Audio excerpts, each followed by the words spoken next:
नमस्कार। राज्यसभा टीवी के इस खास कार्यक्रम में आप सभी का स्वागत है। मैं हूं प्रीति सिंह। भारत की आजादी से पहले और आजादी के बाद कई ऐसे महापुरुष हुए जिन्होंने अपने बूते समाज को बदलने की पूरी कोशिश की। साथ ही समाज और देश की सेवा करते करते खुशी से मौत को भी गले लगा लिया।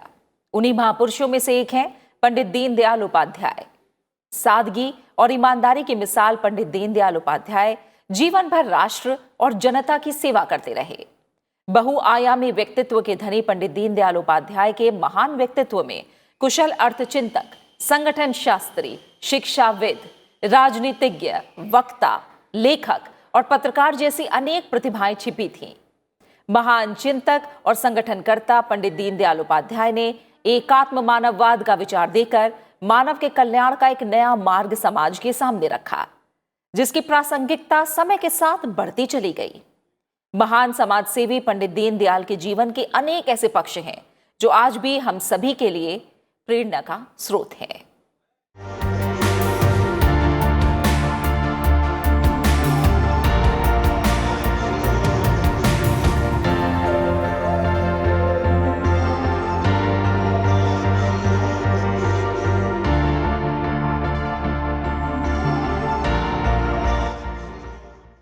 राष्ट्र निर्माण और समाज सेवा को अपने जीवन का लक्ष्य मानने वाले पंडित दीनदयाल उपाध्याय का पूरा जीवन सादगी, ईमानदारी और प्रेरणा की मिसाल है। पंडित दीनदयाल उपाध्याय मात्र एक राजनेता नहीं थे, वो उच्च कोटि के चिंतक, विचारक और लेखक भी थे। उन्होंने शक्तिशाली और संतुलित रूप में विकसित राष्ट्र की कल्पना की थी। पूरी दुनिया को एकात्म मानववाद जैसी प्रगतिशील विचारधारा से परिचित कराने वाले दीनदयाल उपाध्याय भारतीय राजनीतिक और आर्थिक चिंतन के एक वैचारिक दिशा देने वाले पुरोधा थे। दुनिया को एकात्म मानववाद की वैज्ञानिक सोच से परिचित कराने वाले पंडित दीनदयाल उपाध्याय एक गंभीर दार्शनिक और गहन चिंतक थे। इसके साथ वो एक ऐसे समर्पित संगठनकर्ता और नेता थे जिन्होंने सार्वजनिक जीवन में व्यक्तिगत शुचिता और गरिमा के ऊंचे आयाम स्थापित किए। पंडित दीनदयाल उपाध्याय का जन्म 25 सितंबर 1916 को उत्तर प्रदेश की पवित्र ब्रज भूमि में मथुरा के नगला चंद्रभान नामक गांव में हुआ था। उनके पिता का नाम भगवती प्रसाद उपाध्याय और मां का नाम राम प्यारी था। जब वे मात्र 2.5 वर्ष के थे तो उनके पिता का देहांत हो गया। 1924 में उनकी मां का भी निधन हो गया। इसके बाद उनका पालन पोषण उनके नाना के यहाँ होने लगा। नाना के गुजर जाने के बाद उनके मामा ने इनका पालन पोषण किया। छोटी सी उम्र में ही दीनदयाल उपाध्याय के ऊपर खुद की देखभाल के साथ साथ अपने छोटे भाई को संभालने की जिम्मेदारी आ गई। हालांकि 1934 में दीनदयाल उपाध्याय को एक और गहरा आघात सहना पड़ा जब बीमारी के कारण उनके भाई का निधन हो गया। उन्होंने अपनी हाई स्कूल की शिक्षा राजस्थान के सीकर में हासिल की। दीनदयाल उपाध्याय ने इंटरमीडिएट की परीक्षा पिलानी में विशेष योग्यता के साथ उत्तीर्ण की। उन्होंने सनातन धर्म कॉलेज कानपुर से 1939 में ग्रेजुएशन की डिग्री फर्स्ट डिवीजन में हासिल की। अंग्रेजी साहित्य में एमए की पढ़ाई के लिए आगरा के सेंट जॉन्स कॉलेज में दाखिला लिया। हालांकि ममेरी बहन की अचानक तबीयत बिगड़ने के कारण उन्हें एमए की पढ़ाई अधूरी छोड़नी पड़ी। एक स्थिति ऐसी आई थी, जब सीकर के जब कॉलेज में वो पढ़ रहे थे, हाई स्कूल में पढ़ रहे थे, वहाँ पर उनको बिरलास ने अपनी तरफ से एक स्पेशल पुरस्कार दिया और छात्रवृत्ति बांधी और उनसे कहा कि बताओ, इतने मेधावी छात्र हो, हम आपके लिए क्या कर सकते हैं। तो उन्होंने बस सिर्फ इतना कहा कि कुछ नहीं, आप आशीर्वाद दीजिए जिससे मैं और पढ़ाई कर सकूं और देश की सेवा कर सकूं। दीनदयाल उपाध्याय ने अपना संपूर्ण जीवन राष्ट्र निर्माण और सार्वजनिक सेवा में लगा दिया। वे जीवन भर अविवाहित रहे। कानपुर में स्नातक करने के दौरान अपने मित्र बलवंत महाशब्दे की प्रेरणा से 1937 में वे राष्ट्रीय स्वयंसेवक संघ में शामिल हो गए। आगरा में राष्ट्रीय स्वयंसेवक संघ की सेवा के दौरान उनका परिचय नानाजी देशमुख और भऊ जुगड़े से हुआ। सरकारी नौकरी में चुने जाने के बावजूद उन्होंने राष्ट्र और समाज सेवा को ही चुना। 1942 में प्रयाग से बीटी का कोर्स पूरा करने के बाद दीनदयाल उपाध्याय ने संघ शिक्षा वर्ग का द्वितीय वर्ष पूरा किया और संघ के पूर्णकालिक प्रचारक होकर उत्तर प्रदेश के लखीमपुर जिले में आ गए। अपनी कर्मठता से 3 वर्ष में ही 1945 में वे उत्तर प्रदेश प्रांत के सह प्रांत प्रचारक बन गए। दीनदयाल उपाध्याय ने आरएसएस के माध्यम से देश सेवा को अपने जीवन का लक्ष्य बना लिया। 1950 में श्यामा प्रसाद मुखर्जी ने प्रधानमंत्री जवाहरलाल नेहरू की कैबिनेट से इस्तीफा दे दिया और देश में राष्ट्रवाद की अलख जगाने के लिए आंदोलन शुरू किया। इसमें दीनदयाल उपाध्याय ने काफी महत्वपूर्ण भूमिका निभाई। 21 सितंबर 1951 को उन्होंने उत्तर प्रदेश के लखनऊ में एक राजनीतिक सम्मेलन का सफल आयोजन किया। इसी सम्मेलन में देश में एक नए राजनीतिक दल भारतीय जनसंघ की राज्य इकाई की स्थापना हुई। इसके 1 महीने बाद 21 अक्टूबर 1951 को श्यामा प्रसाद मुखर्जी ने दिल्ली में भारतीय जनसंघ के प्रथम अखिल भारतीय सम्मेलन की अध्यक्षता की। इसके साथ भारतीय जनसंघ की स्थापना हुई। जनसंघ की स्थापना के साथ ही दीनदयाल उपाध्याय का जीवन 2 भागों में समर्पित हो गया, एक राष्ट्रीय स्वयंसेवक संघ और दूसरा जनसंघ। भारतीय जनसंघ को देश की राजनीति में स्थापित करने में दीनदयाल उपाध्याय का नाम अग्रणी नेताओं में गिना जाता है। 1952 में उन्हें जनसंघ का महामंत्री नियुक्त किया गया। 1952 से 1967 तक लगातार वे जनसंघ के नीति निर्धारक और पथ प्रदर्शक की भूमिका निभाते रहे। इस दौरान वे पार्टी की नीति, रीति, संगठन, चुनाव, आंदोलन सबका संचालन करते रहे। दीनदयाल उपाध्याय में संगठन का अद्भुत कौशल था। दिसंबर 1967 में जनसंघ का अखिल भारतीय अधिवेशन कालीकट में हुआ। इसमें दीनदयाल उपाध्याय को भारतीय जनसंघ का राष्ट्रीय अध्यक्ष नियुक्त किया गया।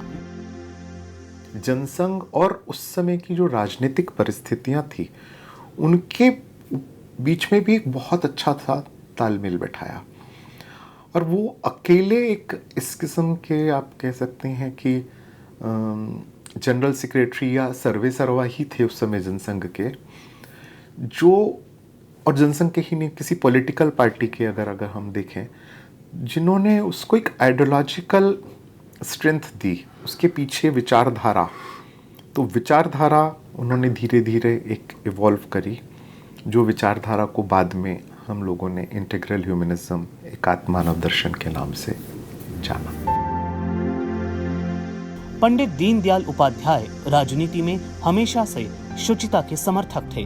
वे खुद कभी भी चुनावी अखाड़े में नहीं उतरना चाहते थे, लेकिन 1963 में हालात कुछ ऐसे बने कि उन्होंने जीवन में पहली और आखिरी बार चुनाव लड़ा। दरअसल 1963 में जौनपुर संसदीय सीट जनसंघ के सदस्य ब्रह्मजीत सिंह के निधन से खाली हो गई। कार्यकर्ताओं के दबाव और खासकर भाऊराव देवरस के आग्रह पर दीनदयाल उपाध्याय 1963 में जौनपुर लोकसभा से उपचुनाव लड़े। वे राजनीति में अवसरवाद और सिद्धांतहीनता के हमेशा खिलाफ रहे। यही वजह थी कि उन्होंने उपचुनाव में जातिगत समीकरणों के आधार पर प्रचार से इनकार कर दिया। कांग्रेस के प्रत्याशी राजदेव सिंह ने इस सीट पर जीत के लिए हर चुनावी हथकंडे अपनाए। दीनदयाल उपाध्याय हार भी गए, लेकिन उन्होंने राजनीति के उच्च आदर्शों से कभी समझौता नहीं किया। देश के राजनीतिक इतिहास में 11 फरवरी 1968 का दिन एक बेहद दुखद और काला दिन है।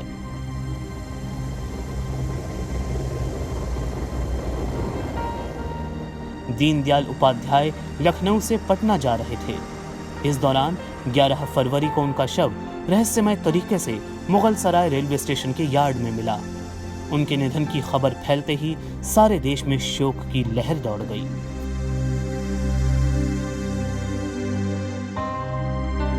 पंडित दीनदयाल उपाध्याय ने एकात्म मानववाद जैसे प्रगतिशील विचारधारा से दुनिया का परिचय कराया।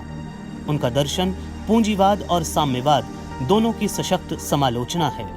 उनका राजनीतिक दर्शन मानव मात्र की आवश्यकताओं के अनुरूप जीवन दर्शन है। Bureau report, Rajya Sabha TV. मानवीयता के उत्कर्ष की स्थापना अगर किसी राजनीतिक सिद्धांत में हो पाई है तो वो है पंडित दीनदयाल उपाध्याय का एकात्म मानववाद का सिद्धांत। इसमें उन्होंने भारत को देश से बहुत अधिक आगे बढ़कर एक राष्ट्र के रूप में और इसके निवासियों को नागरिक नहीं बल्कि एक परिवार के सदस्य के रूप में माना। पंडित दीनदयाल उपाध्याय ने एकात्म मानववाद को सैद्धांतिक रूप में नहीं बल्कि आस्था के स्वरूप में स्वीकार किया। आइए जानने की कोशिश करते हैं कि क्या है एकात्म मानववाद। जिस समय पूरा विश्व पूंजीवाद और साम्यवाद की अच्छाई और बुराई की बहस में उलझा हुआ था, उसी वक्त पंडित दीनदयाल उपाध्याय ने इन दोनों विचारधाराओं को नकारते हुए एकात्म मानववाद की अवधारणा दी। दरअसल एकात्म मानववाद भारतीय संस्कृति, विचार और दर्शन के बीच से ही उपजा है। पंडित दीनदयाल ने कभी भी इस बात का दावा नहीं किया कि उन्होंने दुनिया के सामने कोई नया वाद रखा है। वे बार बार कहते रहे कि एकात्म मानववाद के जरिए वे भारत की सनातन संस्कृति की ही बात कर रहे हैं। उनका मानना था कि समाज का आधार संघर्ष नहीं, सहयोग है। एकात्म मानव दर्शन बेसिकली दीनदयाल जी ने जब इस फिलॉसफी को सामने रखा तो उन्होंने इस बारे में स्पष्ट थे कि मैं आप लोगों को कोई नई चीज़ नहीं आपके सामने, देश के सामने रख रहा हूँ। हमारी जो मिट्टी है, इन सब के लिए जो चीज़ों की आवश्यकता है और जो हमारे स्वभाव से मेल खाती हुई चीज़ें हैं, उन सब का एक मिश्रण और उन सब का जो निचोड़ है, दैट इज एकात्म मानव दर्शन। आजादी के बाद की तत्कालीन परिस्थितियों को ध्यान में रखते हुए मानव कल्याण के लिए पंडित दीनदयाल उपाध्याय ने एकात्म मानववाद की अवधारणा को समाज के सामने रखा। इसके जरिए उन्होंने आम इंसान की गरिमा को स्थापित करने का प्रयास किया। सबसे पहले 1964 में ग्वालियर में आयोजित भारतीय जनसंघ के अधिवेशन में उन्होंने एकात्म मानववाद का विचार पेश किया। अगले ही साल 1965 में इसे स्वीकार कर लिया गया। इसी साल 22 से 25 अप्रैल तक पुणे में आयोजित जनसंघ के अधिवेशन में उन्होंने एकात्म मानववाद के बारे में विस्तार से बताया। दरअसल पूंजीवाद ने जहां मानव को एक आर्थिक इकाई माना और साम्यवाद ने व्यक्ति को एक राजनीतिक और कार्मिक इकाई माना, वहीं इन सब से अलग एकात्म मानववाद में व्यक्ति से परिवार, परिवार से समाज, समाज से राष्ट्र और फिर मानवता को अपनाया गया है। एकात्म मानववाद इन सब इकाइयों में समाहित परस्पर पूरक संबंधों पर ज्यादा जोर देता है। एकात्म मानववाद के अनुसार व्यक्ति केवल शरीर नहीं है, इसलिए शरीर पर ठीक से विचार किया जाना चाहिए। इसके अनुसार मनुष्य का शरीर मन, बुद्धि और आत्मा का मिलन है, इसलिए मानव को समग्र रूप में देखना चाहिए और यही समग्रता उसे समाज के लिए उपयुक्त और उपयोगी बनाती है। पंडित दीनदयाल उपाध्याय का ये मानना था कि शरीर हमारे धर्म, जीवन और सभी कार्यों और लक्ष्यों का साधन है। उनका मानना था कि भारतीय चिंतन में धर्म, अर्थ, काम और मोक्ष की अवधारणा का विचार ही एकात्म मानववाद में समाहित है। पूरे मानव को निर्माण करने वाले इन चार तत्वों में एकात्मकता जरूरी है, क्योंकि यही एकात्मकता मानव को कर्मठता की ओर प्रेरित कर उद्यमी बना सकती है, जिससे पूरे समाज का कल्याण होगा। दीनदयाल उपाध्याय मानते थे कि भारत को चलाने के लिए भारतीय दर्शन ही सबसे सही है, चाहे राजनीति का सवाल हो या अर्थव्यवस्था का या फिर समाज का। भारतीय अर्थनीति के स्वरूप और विकास को भी उन्होंने इसी दृष्टि से देखा। अपने लेख भारतीय अर्थनीति विकास की दशा में उन्होंने लिखा है कि शासन का उद्देश्य अंत्योदय की परिकल्पना के अनुरूप होना चाहिए।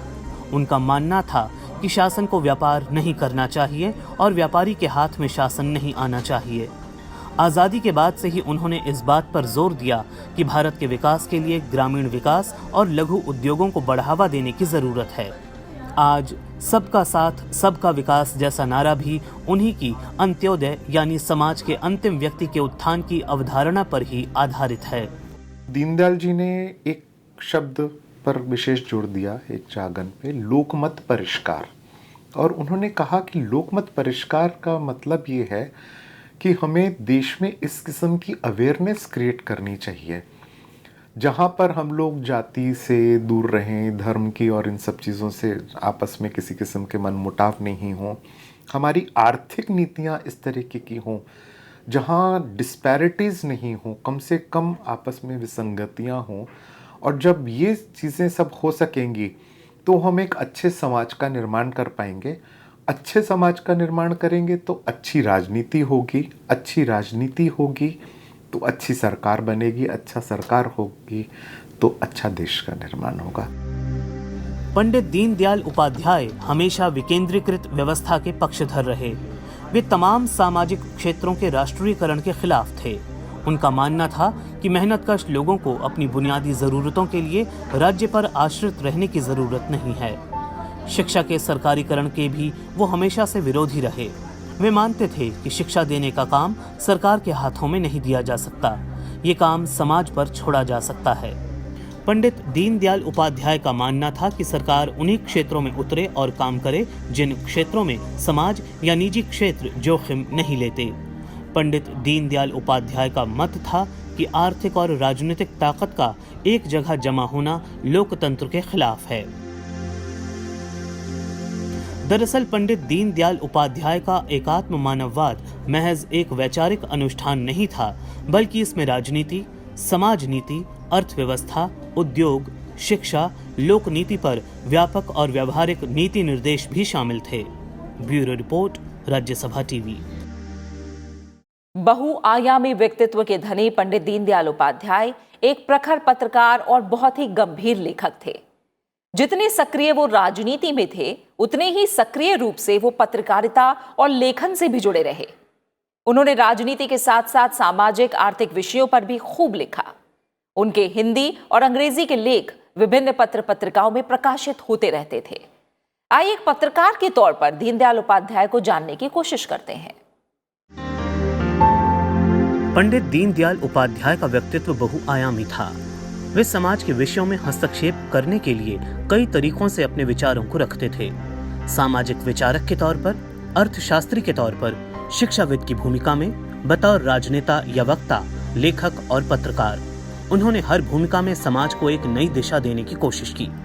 पत्रकारिता के क्षेत्र में उनकी भूमिका काफी महत्वपूर्ण रही।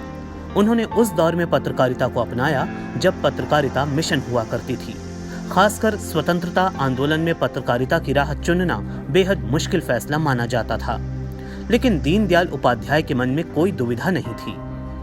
वे जानते थे कि देश को आजाद कराने और एक नए भारत के निर्माण के लिए अपने विचारों को लेखन के जरिए जनता के बीच ले जाना होगा। बतौर पत्रकार वे सबकी नजर में तब आए जब लखनऊ से 1947 में राष्ट्र धर्म का प्रकाशन शुरू हुआ।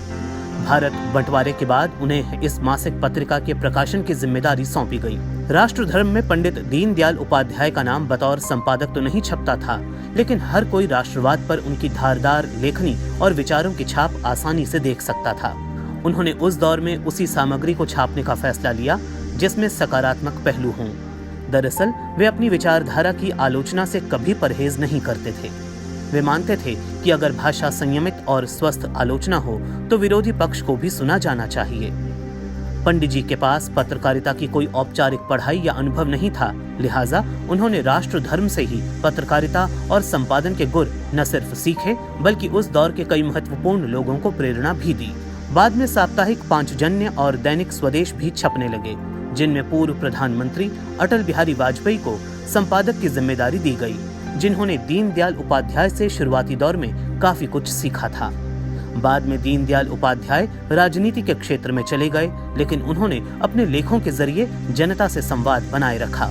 उनके सभी लेखों में आप इस चीज़ को पाएंगे कि उन्होंने अपनी बात को बहुत आग्रहपूर्वक रखा है, बहुत दृढ़ता के साथ, डिटर्मिनेशन के साथ रखा है, लेकिन कभी भी उसमें एग्रेशन नहीं रहा, आक्रामक शैली में नहीं लिखते थे। वह बहुत अच्छे से समझाने वाली बातें।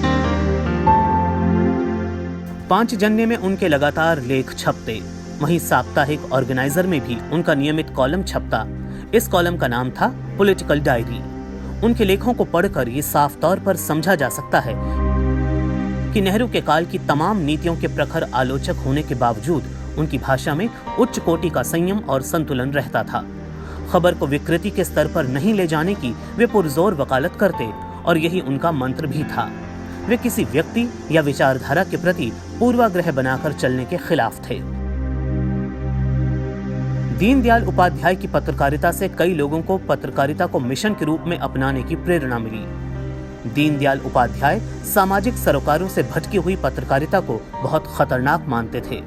उनकी सोच थी कि पत्रकार समाज का मार्गदर्शन करे और समाज के सामने नया विचार पेश करे। पांचजन्य में उनके स्तंभ विचार वीथी में हमेशा उनका प्रयास एक नया और संतुलित विचार देने का रहा। अपने लेखों में वे सरकार के प्रति नर्म दृष्टिकोण कतई नहीं रखते थे, लेकिन उनकी भाषा सौम्य रहती और बातों में सच्चाई और दृढ़ता। उनका मत था कि पत्रकार को केवल और केवल सत्य ही लिखना चाहिए। वे ये भी मानते थे कि कटु सत्य को सौम्य तरीके से ही लिखा जाए और समाचार चयन में कभी पक्षपात न हो। वे सत्ता पक्ष की कमियों को उजागर करते, लेकिन लिखते वक्त ये ध्यान रखते कि किसी का अनादर न करें या कटुता की कोई भावना न दिखे। वो पत्रकारिता को राजनेताओं के इर्द गिर्द समेटने का भी विरोध करते थे। उनका मानना था कि समाचार पत्र पत्रिकाओं में साहित्य, संस्कृति और धर्म को लेकर समाज के हर आयाम समाहित हों। Bureau report, Rajya Sabha TV. देश सेवा और समाज सेवा के लिए खुद को समर्पित कर देने वाले पंडित दीनदयाल उपाध्याय के विचार आज भी बेहद प्रासंगिक हैं। समाज के चौमुखी विकास और सबसे कमजोर वर्ग के उत्थान के साथ ही राष्ट्र प्रेम की जो विचारधारा उन्होंने रखी, वो आज भी बेहद मौजूद है। उन्होंने उस दौर में राजनीतिक, आर्थिक और सामाजिक अवधारणा की परिकल्पना समाज के सामने रखी। वो आज भी समाज की जरूरत बनी हुई है। पंडित दीनदयाल उपाध्याय ने आजादी के वक्त और उसके तुरंत बाद पत्रकारिता, साहित्य और राजनीति के जरिए समाज के जिस ताने बाने को सामने रखा, वो आज भी प्रासंगिक है। दीनदयाल उपाध्याय ने पूंजीवाद और साम्यवाद दोनों विचारों के विकल्प के रूप में एकात्म मानववाद का दर्शन रखा था। उनके इस दर्शन में पूंजीवाद और समाजवाद के बीच की एक ऐसी राह का पक्ष है जिसमें दोनों प्रणालियों के गुण तो मौजूद हों, लेकिन उनके अतिरेक और अलगाव जैसी बातें न हों। जानकार भारतीय समाज की संरचना को देखते हुए दीनदयाल उपाध्याय के इस सिद्धांत को आज के समाज में व्यावहारिक मानते हैं। पत्रकारिता के अपने काल में दीनदयाल उपाध्याय ने भाषा के जिस संयम पर जोर दिया, उसकी सबसे ज्यादा जरूरत आज के दौर में महसूस होती है। दीनदयाल उपाध्याय ने सत्ता के विरोध का रास्ता कभी नहीं छोड़ा, लेकिन उनके विरोधी भी इस बात को महसूस करते थे कि जिस संतुलन और सौम्यता से दीनदयाल उपाध्याय आलोचना करते थे, वो उच्च कोटि की होने के साथ साथ आत्मचिंतन करने को भी बाध्य करती थी। दीनदयाल उपाध्याय की राजनीति का अनोखा अंदाज भी आज के दौर के राजनेताओं को सीख देता है। संघ से जुड़े होने के बावजूद उन्होंने आलोचनाओं को हमेशा स्थान दिया और राजनीति के हर तबके से सम्मान हासिल किया। उन्होंने राजनीति को सिर्फ सत्ता का अखाड़ा बनने का हमेशा विरोध किया। वे राजनीति में आदर्श और विचारधारा के समर्थक थे, साथ ही राजनीति का विकेंद्रीकरण चाहते थे। अपने साहित्य के जरिए उन्होंने भारत के गौरवशाली इतिहास को भी दुनिया के सामने रखा। दरअसल उनकी सोच थी कि साहित्य के जरिए राष्ट्रीय सरोकारों को महत्व दिया जाए। 1946 में उन्होंने सम्राट चंद्रगुप्त के जीवन पर आधारित किताब सम्राट चंद्रगुप्त लिखी। एक ही रात में लिखी ये किताब इतनी लोकप्रिय हुई कि इसका कई भाषाओं में अनुवाद हुआ। इसी तरह आदि गुरु शंकराचार्य की जीवनी भी उन्होंने रेल यात्रा के दौरान बेहद कम समय में लिख डाली। सामाजिक जीवन में रहते हुए भी समय निकालकर समाज के हित में साहित्य सृजन की उनकी कला आज भी साहित्य कर्मियों के लिए मिसाल है। देश की नीतियों और अर्थ जगत पर भी उनकी गहरी नजर थी। वो चाहते थे कि सत्ता पक्ष की हर नीति की मंजिल देश की अंतिम पंक्ति में खड़ा नागरिक हो। अंत्योदय की ये सोच आज भी देश के नीति नियंताओं के लिए प्रेरणादायी और प्रासंगिक है। उन्होंने द टू प्लान्स पुस्तक के जरिए विदेशों से आयातित अर्थनीति का जमकर विरोध किया, तो भारतीय अर्थनीति दशा और दिशा की रचना कर भारत के अनुकूल अर्थनीति का स्वरूप पेश किया। उन्होंने बहुत ही सीरियस किस्म की एक किताब लिखी, वो थी द टू प्लान्स, जो फर्स्ट प्लान और सेकंड प्लान का उनका क्रिटिक लिखा।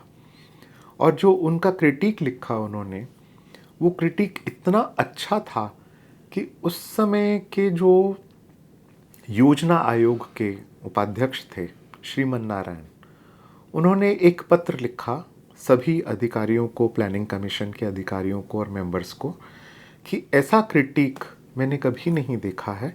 चाहे वो विपक्षी दल के थे, वो कांग्रेस के एक बहुत बड़े सदस्य थे, लेकिन उन्होंने कहा कि मैंने ऐसा क्रिटिक नहीं देखा है और आपको अपनी योजनाओं के बारे में इस एनालिसिस को अवश्य पढ़ना चाहिए। इस तरह राजनीति हो, साहित्य हो, अर्थव्यवस्था हो या मानव कल्याण की बात, पंडित दीनदयाल उपाध्याय ने हर विषय पर अपने विचार रखे और उनके आधार पर भविष्य का जो खाका पेश किया वो आज भी अहमियत रखते हैं। Bureau report, Rajya Sabha TV. और इसी के साथ हमारी इस खास पेशकश में फिलहाल इतना ही। आप इस कार्यक्रम को YouTube पर भी देख सकते हैं। मुझे दीजिए इजाजत और आप बने रहिए राज्यसभा टीवी के साथ। नमस्कार।